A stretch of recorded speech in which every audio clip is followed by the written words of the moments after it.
Welcome, everybody, to Casting for Two, the podcast with your host, Chris. I am that guy who is on vacation right now, and this is a episode that has already been done, and yeah, I'm that guy. Let's see. So, vacation hopefully is going well. Again, I have not left yet. This is the day before I leave. So, and I got another couple of days, so hopefully it's going good. I know it's going to go good because I love British Columbia. I love Victoria. It's my second home.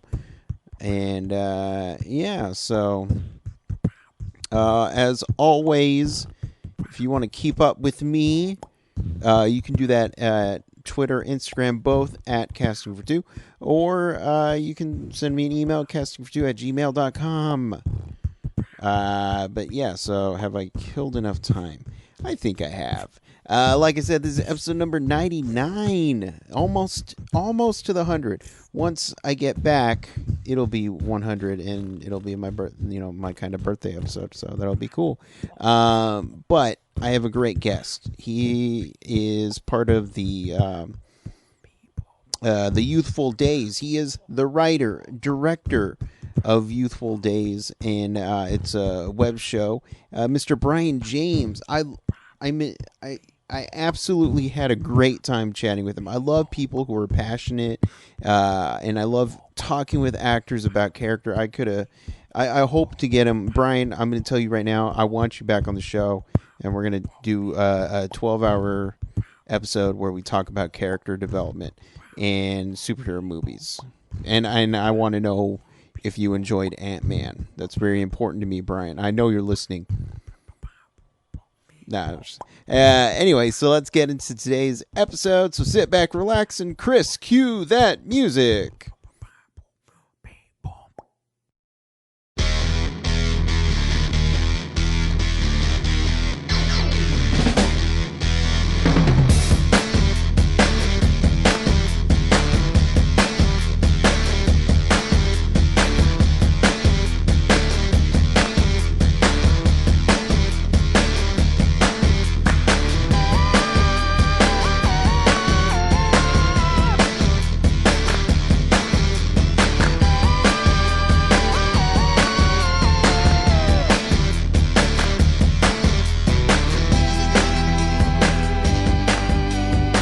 Hey, Bryan. Hey, how's it going? It's going well, and yourself? It's going good. Good. I have to say, I always trust people named Bryan who you spell it out with a Y. Oh, nice. Yeah, we're like a rare breed, but we're good. Yeah, I grew up with a guy with Bryan with a Y, and he's a good guy. I don't trust any of those Bryan with the I's. I don't either, and I get angry when I go to like Disneyland and they don't have it in the right spelling. Yeah, so, just a mess. It's like that, and the Chris's with the K that are guys. You got to watch out for them as well. I think that's really creepy. Yeah, I don't know anyone like that. But how's your morning going so far, or your afternoon? Going good. I just got a haircut. I'm actually in the middle of it. Actually, You're in the middle of a haircut? I'm still at the place, but I'm doing this now. And then I'll get back to it. That's awesome. So hopefully, if this interview goes long enough, it'll be during your haircut. That would be amazing, right? Live screen captures. Exactly. I've never chatted with anyone during a haircut, so that'll be fun. I'm a multitasker, like how I write, direct, edit, star. So I live my life in a way I got to get a lot of things done at the same time. So. I get it. Why not kill two birds with one stone? So I completely get it. Yeah, I wish I was at the dentist right now, actually. That would be too challenging. Just, your head's already back, so then they can just come in, cut your hair while the hairdresser and the dentist are stumbling. Yeah. It can be done. Yeah. So we're going to start up a new salon/dent. Okay. So, all right. Promote it. We'll get a lot of people to come. Exactly. It's for the person who doesn't have enough time for haircuts we'll and call it dental the multitaskers. There you go. There we go. So I was looking at your IMDb page, and you certainly are a very busy guy. That's for sure. Is you write all the episodes to Youthful Daze? All these stories to just be like, well, all right, let's do this. It's really challenging, and it actually takes a lot of time. It takes a lot of energy. Exhausting. The episodes I put out, I'm still doing more, so it's like, oh, well, I mean, I don't know what that says about me. I'm exhausted, but I'm continuing to do it because I literally, it's like, I don't know how to explain it. It's almost like you can't force writing. Anyone that writes would tell you that it comes to me in waves, and then I take notes and I have character outlines. Obviously, I have huge storyboards in my room. I storyboard the ideas, and I have arcs for the characters, and then obviously actors and their schedules, and then my interpersonal relationships with them sometimes changes my ideas. But from start, even before I approach anyone to do anything, I've mapped out so much. Currently right now, I'm mapping out another 35, 40 episodes at once, and I literally have 7 or 8 storylines going on, and I'm writing that right now. I've written about 85 to 90 pages in the last 2 days. Oh, geez, man. So you are a crazy man, and I like it. Thanks, man. I really appreciate it, and I mean, people like the show, and so that keeps me motivated. I do it for the fans because I'm trying to. The stories aren't done for me yet, so it's kind of that's where I'm at too. Is they're still living inside me. I'm maybe a little bit of every character, all the characters on the show. So they have a special place in my heart, and I still care about them, and so that's what drives me to keep doing it too. I write everything from a character base.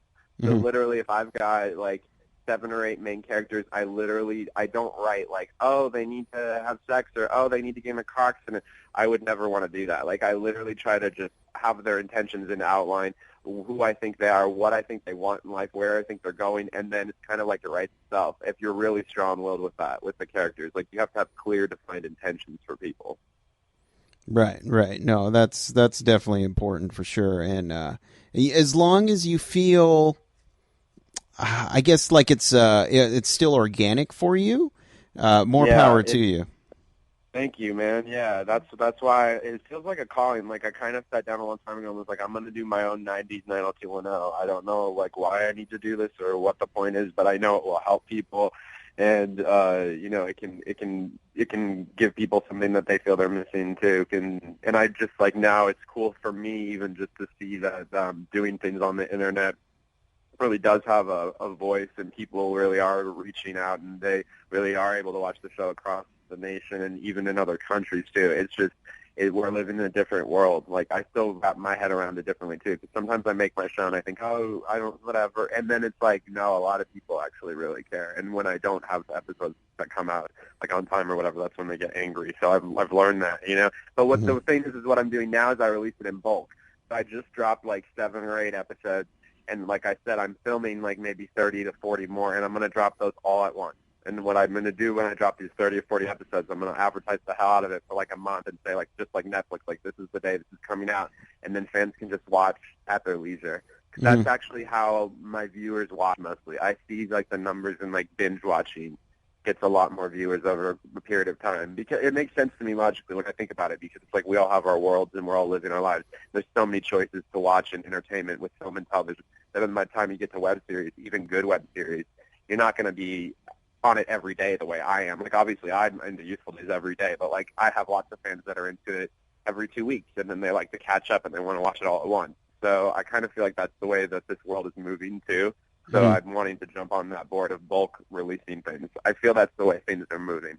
I think we're going to live in a world one day where it's kind of easy access for everything, film and television, all at your fingertips, just every second. That's why Netflix is so popular now. But I find it interesting that they don't release their numbers.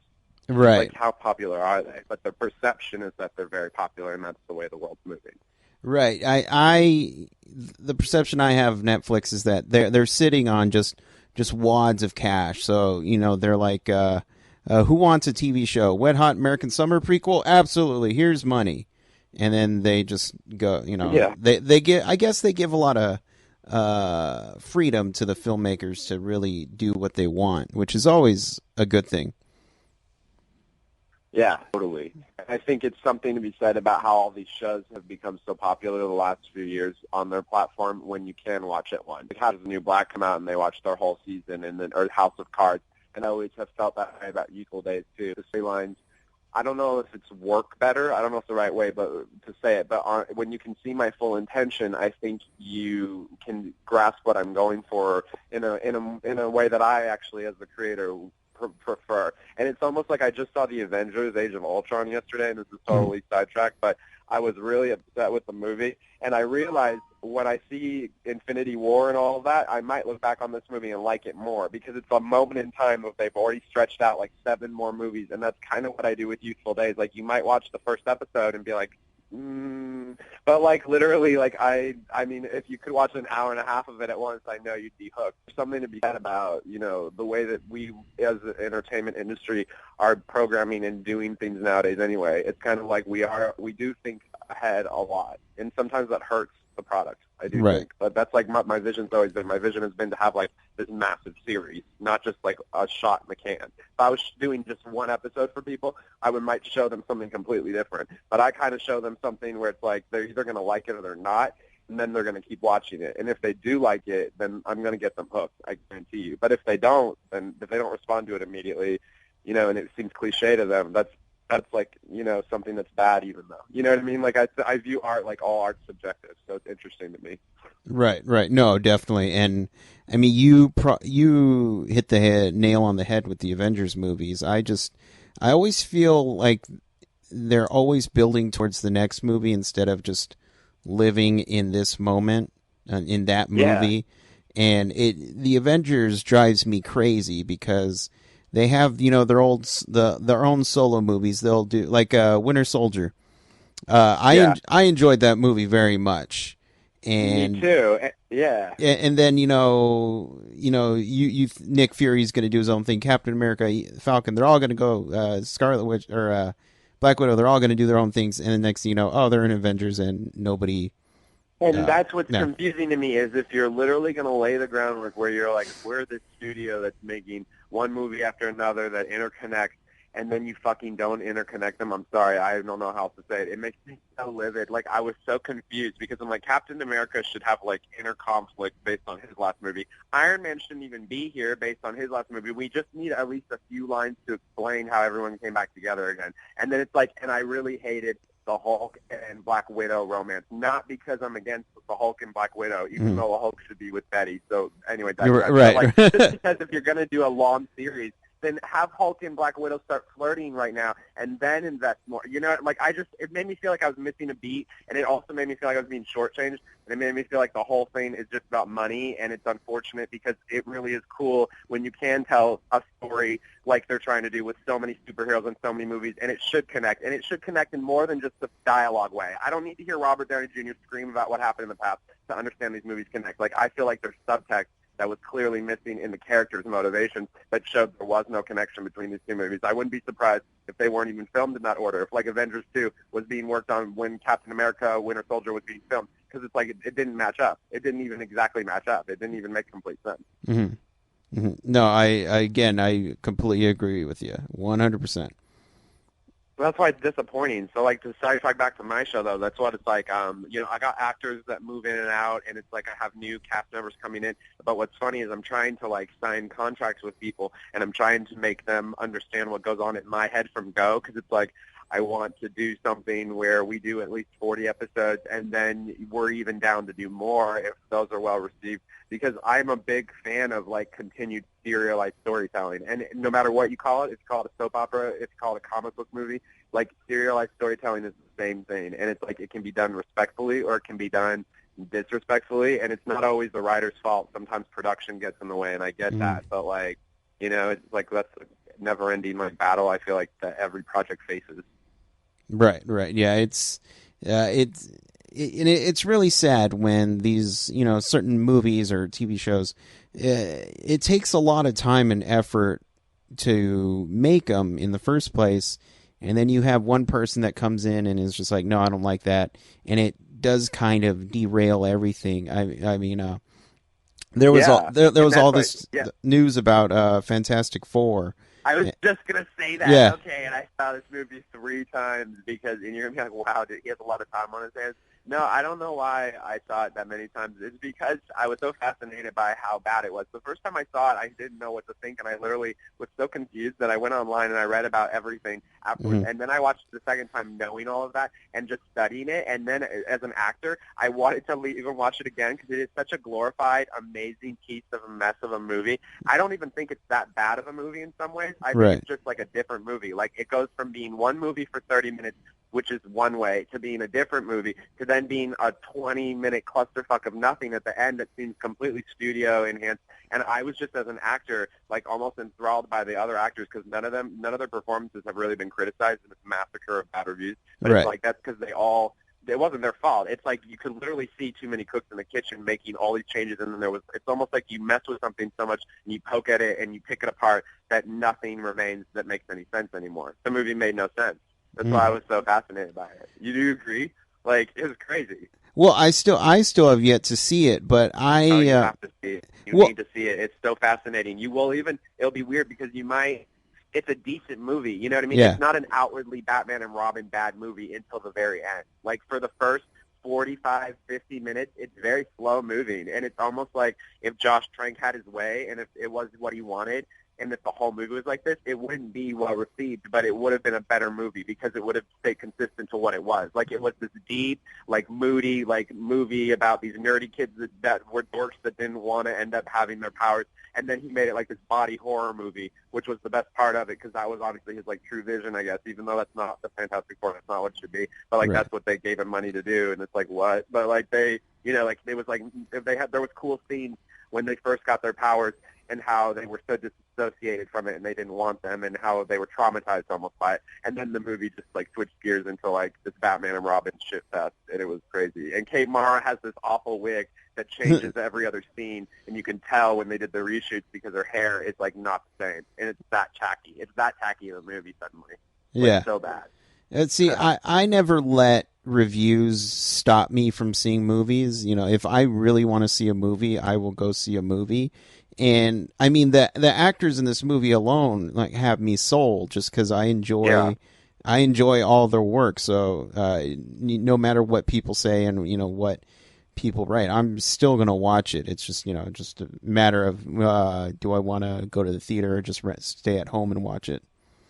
No, totally. And it's funny that I watched Avengers and Fantastic Four in the same time frame because Fantastic Four is, well, better received because it's a bigger movie. Obviously, it's like the sequel to one of the biggest movies ever currently, so it's more pop culture-wise, I think, like, excusable. But I find both movies have the same problems. Like, they're both fundamentally not very good, and that's what's interesting about it because Fantastic Four is being pummeled because I think it's kind of in to pummel Fox, and I think it's like Right. there's a little bit of it. It's a little too much. It's like it's not that different than these other ones that have problems too. But Right. No, exactly. I gotta know where, because I love how much passion you have. Where did this passion for acting come from? acting is something I kind of ran away from actually because when I was growing up, it wasn't looked at as something cool to do. It's like dorky to do, or Mm, like honestly, it was like in theater in high school. Like it just was all. It was better to do sports where I was from, and I played a lot of sports and I did stuff. But I've always wanted to do acting. I've always been connected to people. I've always been connected to like intercommunications between people, like nonverbals. And then I graduated high school early because I had moved around so much growing up with my family because my dad was a banker and we always moved around that like my senior year of high school I was in a new school. So I literally was like to my parents like, seriously, please. So they put me on independent study and I graduated when I was like 17 and I just didn't even have any kind of normal high school experiences. So I've been kind of ostracized in that way by always moving around a lot growing up. But mm, then like that's where I found like the one thing that's the truth about every situation is that all human beings act the same way. We're all like programmed the same way. So I met all these different types of people and like they were like negative experiences, I guess, possibly because it was like I was like, like as a new kid and it's like I found it riveting and so like that led me into acting and like psychology and just like human behavior. And then when I moved out to Los Angeles I wanted to pursue acting and I started studying with Ivana Chubbuck and who I really respect and love, and she's worked with a lot of people that work a lot. So I'm glad that like I've worked with her, but I definitely still use her like tools in all of my work that I do. But the other thing that's driven me to do Youthful Daze and stuff is because once I got out here, I've started auditioning a lot. I've gone in for the Grey's Anatomy casting office and Scandal to the same office like 7 times in the last 2 years. It's like literally, if I was on a tombstone, it could be like he was close to getting a couple big roles. Yeah. So I've been like pinned for things. Pinning means like you're like almost gonna get in.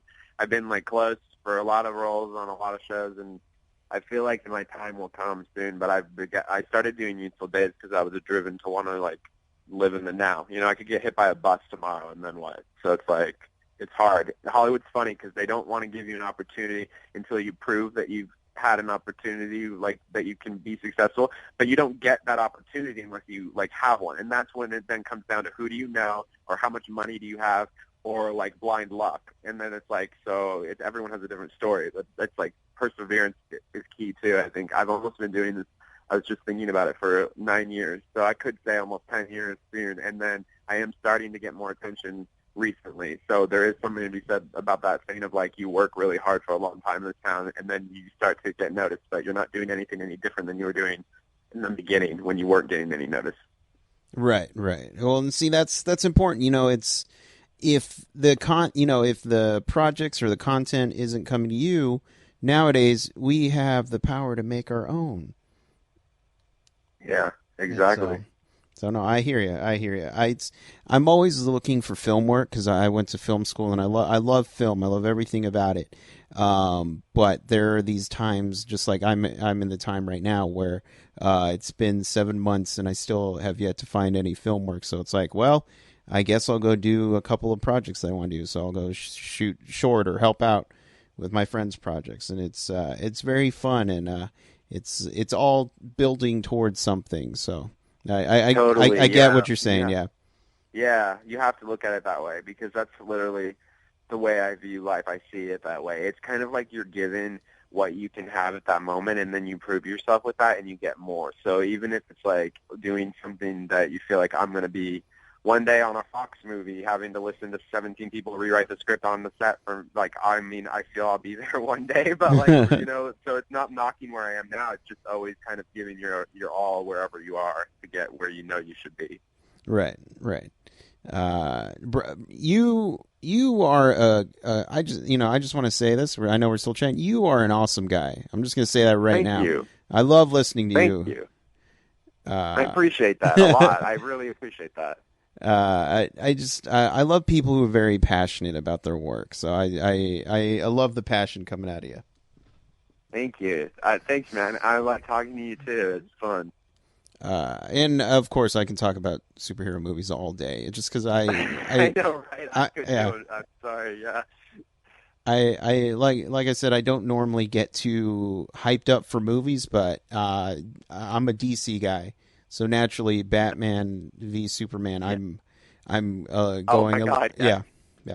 I can't wait. Okay, I can't wait. I can't wait. And I mean, honestly, like there's a part of my brain that's like, Zack Snyder's making this movie, you idiot. And then there's the rest of me that's like, no, I'm gonna hope for the best.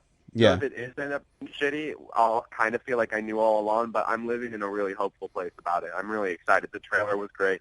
Obviously, they can make the trailer great, but it's like it was really solid. I was really happy. You know, like I'm excited. Yeah, and well, and see, I'm not the biggest Superman fan, and when I saw Man of Steel, I go, I kind of care for I care for this character now. And me too. I like Man of Steel. Yeah. I'm not a big Superman guy either, and so people are like, I'm a big Fantastic Four guy. Actually, I'm a big X-Men guy. I'm a big Hulk guy. Like those are my favorite superheroes, and so it's been a mixed bag in terms of movies. But like in terms of like Superman, I know a lot of people were somewhat maybe like, oh, I didn't like Man of Steel. I thought Man of Steel was great. For me, being someone that was never that into Superman, it really actually made me more into Superman. I thought it was well done. I had no real complaints with it. And I like Amy Adams as Lois Lane. Like they had a good cast. Yeah, so that's why I'm all for. And you know, people were giving Ben Affleck crap about the Batsuit, or no, just before anything came out, being actually Batman. And then you see him in that suit, and he just looks so freaking cool. Yeah, Yeah, no, I'm good with Ben Affleck being Batman. What he said, which was smart of him, I feel like he's a smart guy. He's like he's been in this town for a long time. He knows what's up. It's like he was even saying like we're living in a world where Batman and Bruce Wayne is almost like Shakespearean with different interpretations. It's like, and then you can look back on the history of it at this point, and there's been so many actors that have played Batman in so many different types of movies that he's right. So it's like, the fact that they're going like this is an older Bruce Wayne that's like desensitized by the world, that's angry, like that maybe went in a different direction than Christopher Nolan's went at the end. Like Bruce Wayne at the very end of Dark Knight is like happy with Selina. So it's like in this Bruce Wayne, totally different. Like maybe he had a Robin that died, all this shit. I don't know. I'm excited about that because we've never really seen that. Like they definitely touch on it in all the Christopher Nolan movies, but they've never had Batman just be like broken, like from go. Right. So I think that could be good. Yeah. Yeah. No. When I saw the trailer and they had the Robin outfit in the glass case, I was freaking out, and I stopped the trailer to rewind it just to make sure I saw what I saw. Just because I just like the idea of there is all this history, and we're not going to be spoon fed all of it right away. But for the people like me who read the comics, it's like, oh my, like I get that reference, and it just the fact that it's in there is really awesome. And that's what's cool about how somehow this, I don't even know how it happened. I haven't thought about it enough, but somehow it happened where we finally transitioned from film studios being like, oh, you got to make this movie and this movie. It's like when Bryan Singer made X-Men in 2000, there were all these rules and stipulations of how a superhero movie had to be made, and I don't feel that exists anymore. I think we broke that barrier. Like now, maybe superhero movies risk the idea of being oversaturated possibly in the next few years, but literally it's like superhero movies are their own brand. You know what I mean? Like it's not like, and like people say, oh, the Fantastic Four is done for. I don't believe that at all. Like Fox can do it again, or Marvel, God willing, can get the rights to it and do it again in a few years.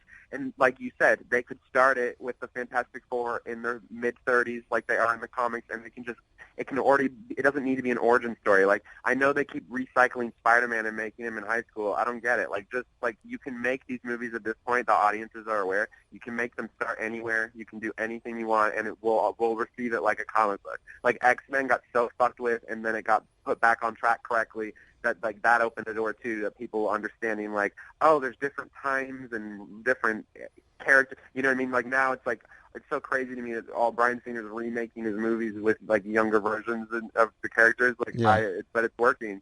Like so.